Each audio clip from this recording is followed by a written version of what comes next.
Hello from me and my messy closet office. This is the absolute worst that it has ever been, which is why I decided to film this, because I like to embarrass myself on the internet. It's at its worst, and I really just wanted to kind of take everything completely out, go through everything one by one, donate a bunch of things, and reorganize it. So I thought it was a really good opportunity to just like turn on the camera and film it. So this is our office slash guest bedroom slash filming room, and we primarily use this room for an office because we both work from home occasionally. And then we also have this couch right here that folds out into a bed.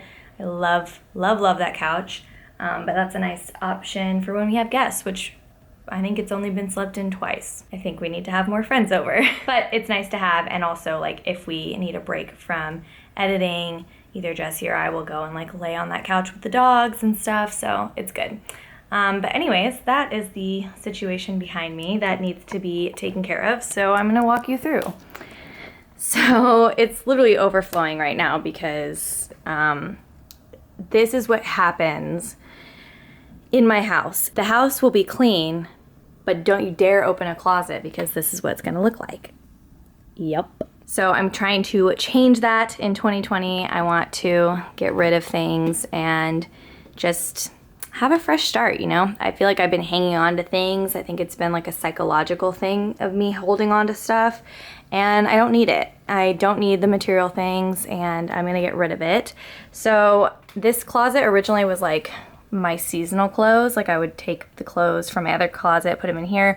And then I also have clothes in here that I keep strictly for auditions. So if you didn't know, I do acting. So sometimes I'll have an audition and it's like businesswoman. So I'll need like a nice cute blazer or, you know, a cute little dress, little cardigan for when I'm like the girl next door, even though I would never personally wear that. So anybody who's done acting can understand why you would feel the need to have extra clothes that you don't need. But then it kind of ended up turning into a junk closet because we have like our luggage in here, and then those shelves are kind of high so they don't really get used as much.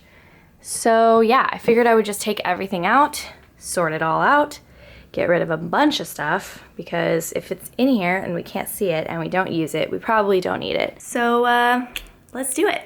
I also have a matcha to get me through this. This is my treat to myself for cleaning. All right, so there is a method to the madness that I actually learned when I had my kitchen professionally organized. I took major notes. So what I'm doing here is taking everything out of the closet, every single thing, so that I can start fresh. And as I'm taking things out, I'm organizing them into categories. So I'm putting the clothes on the couch, I'm putting shoes on the floor, I'm putting pillows in a pile, and like just everything has a place that it belongs, so that when I do start going through and deciding what to keep and what to toss, it makes it that much easier because I'm just going by category. It's also part of Marie Kondo's method as well, which I just think it's super effective to do it all at once. So then once you have everything separated into categories, you can go through and decide what to keep and what to toss, and we will get into that in a second. Another reason I like this method is because you're really truly confronted with how much stuff you have. There is no way I thought there was this much stuff in the closet, so it's really eye-opening, and I think it kind of motivates you automatically to get rid of stuff because you really can see how much stuff you've been hanging on to that you don't need. All right, here she is in all of her empty glory. So basically, the only thing that's staying in here are these because they do help keep things organized. I just need to figure out like what is going to go in them.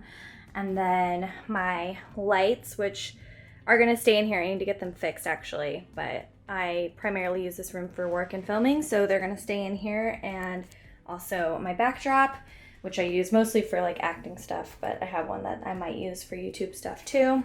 And then these are Jesse's weights. They're so freaking big. The other piece of them is somewhere else, but we don't know where else to put them. I don't want them in a room, so this is the best solution. And they're so heavy, it's not like they can like go on top of that or go on top of this. So I don't know what I'm gonna do about that, but for now, we made some progress. Now I have a nice large pile of things to go through. Don't judge me, even though I know you already are. And yeah, most of it, as you can see, is clothes. I have a really hard time with clothes, especially after being a fashion blogger for so many years. I was definitely a victim of chronic consumerism, and I am not that way anymore. But I am trying to let go of things, and so progress, not perfection.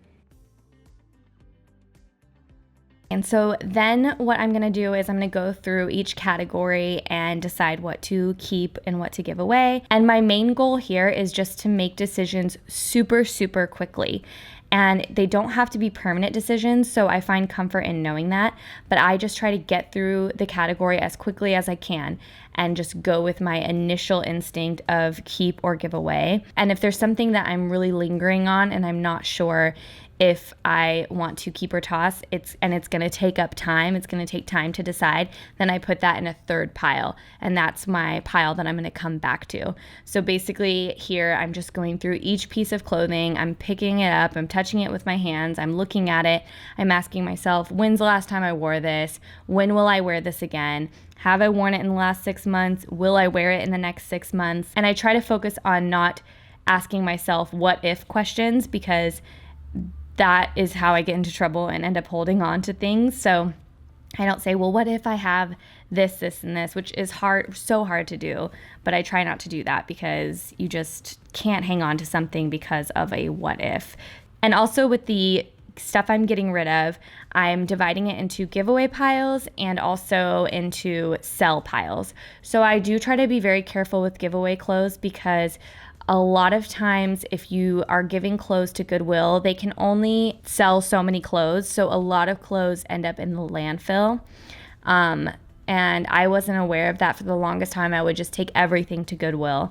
And I really don't want my stuff to end up in a landfill and contribute to that problem. So I do try to find more niche organizations to give away to. So for example, in LA, there's a women's shelter downtown where I can take my clothes, and I know that there's a ton of women in need there that are going to need the clothes and will use them. So I think, just keep in mind where you're donating stuff, and don't be careless about that either, because even though you think that donating is such a good thing, sometimes it doesn't even get to the people that need it because it ends up in a landfill. So anyways, that's just something that I learned a while ago that's really stuck with me, so I thought I would share it in case any of you guys are unfamiliar with that. Okay, so once I've gone through my very quick run through of keep or get rid of, which is just like my first process, then I'm going to go through and actually do like a second round of keep or give away, because I was able to narrow it down, but I didn't narrow it down quite as much as I wanted to. So I'm going through again. I'm really assessing again, will I wear this in the future? Have I worn it recently? And then making a decision off of that. And this is kind of where it gets more serious, because I'm really trying to curate like the things that I really truly need. So the things that I'm 100% sure on, I'm starting to put back in the closet because I know I want to keep them. And again, I'm repeating the process. So if there is something that I'm really not sure about, it's really hanging me up, I will put it aside, and that's what I'm going to go through at the very, very end. Then I move on to a different category, and with things that are not clothing related, I just ask myself, how often do I use this? And for some things, that's literally never. So I was able to get rid of a lot of stuff that was just extra things where we would just throw it in this closet if we didn't know what to do with it. So asking that question really helps me to decide, how often do I use this? If it's not at all, or I've used it once, then it's got to go. And if it's something that I use maybe like once or twice a year, definitely I'll keep it. And this also helps me when figuring out where to put stuff. So if it's something I use every single day, I want to make sure it's easily accessible so that when I do go to put it back, I'm going to put it back where it belongs. And if it's something that I don't use that often, then I can put it on a higher up shelf, or it can be a little bit harder to get to because it's not as important to get to. And it's very important that if you have a furry friend, you take breaks during cleaning to give them some love. that is good for their soul and good for your soul as well. And then at the very, very end, when I've done everything, I will go back through that maybe pile, the pile that I was really hung up on, and I feel like I have a lot better of a grasp of what I want to keep because I've gone through every category, and then I can make my decision based off of that. So I really like this approach because it's really no pressure, and you can kind of take your time and give yourself the grace if you're really not ready to make a decision about something yet. Zoe, that's your dog bed, not that. Who? Oh. All right, as you can see, it's nighttime. I've been doing this all afternoon/evening, but we are complete. I'm so happy. So I will walk you through and show you the finished closet. All right, so I still have these chairs right here, which I think I'm gonna try to sell, but I do use them for filming like self-tapes and stuff. So I feel like I'd like to find something smaller that can fit in the closet. Maybe like some foldable chairs or foldable stools. But for now, here is the progress on the closet. All right, so as you saw, I took out all the clothes. I donated a ton of clothes, but I wanted to keep this a coat closet because as you can see, I have quite a few coats for someone who lives in California. But I love coats and I love them when I travel as well. And they just take up so much room, as you can see. My closet in my bedroom is really not that big, so this is a really nice option to store them.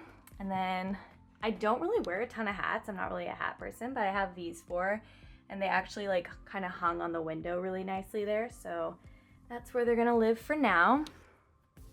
And then down here, so I have our like one big suitcase that we have, and then this is a table that I use for filming.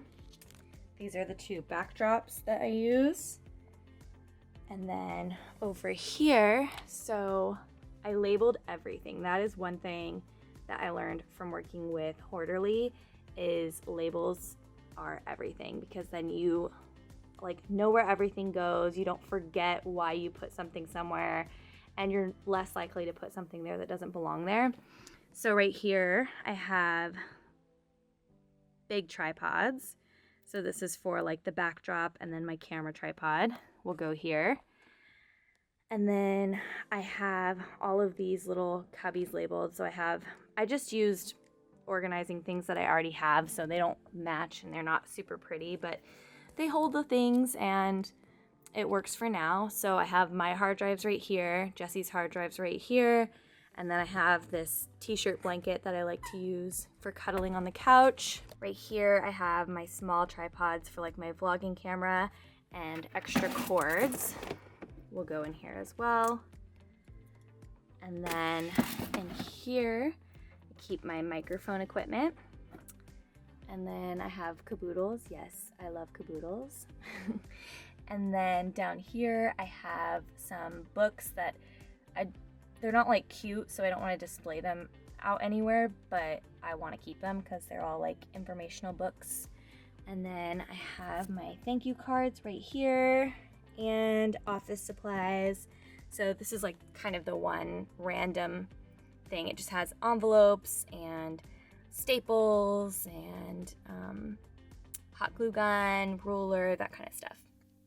So up at the top there, I have these two containers which just contain like random things. Like one is mine and one is Jesse, and it's just kind of like random things that we're not quite ready to give away yet, but also we don't use on a regular basis. And then I have the pillows and quilt that I use for the sofa bed in here. And then right here I have more clothes. I got rid of so many. As you can see, there's actually space between the hangers. What a concept. And I can see everything that I have. So right here I have extra dresses that I like to have on hand for weddings. And then I have blazers right here. These are the blazers I don't wear like as often as like an everyday kind of blazer. These are more like tailored businessy type blazers that I will wear for auditions, or if I'm doing a commercial, sometimes they ask you to bring stuff. And then these are all like my audition tops. So tops that aren't necessarily me, but I get called in for like innocent girl next door, and I do a lot of like commercials where I need to be in like a nice businessy outfit, so I have to keep those on hand for that, but then I'm not gonna wear them on a regular basis, so it's pointless to have in my regular closet to take up space. So yeah, that's it. You can actually walk. It's kind of hard to see everything because this closet is so small and this lens is not the widest, but yeah, it is so much better than it was before. I feel so good after giving away so much stuff. Yay for clean closets.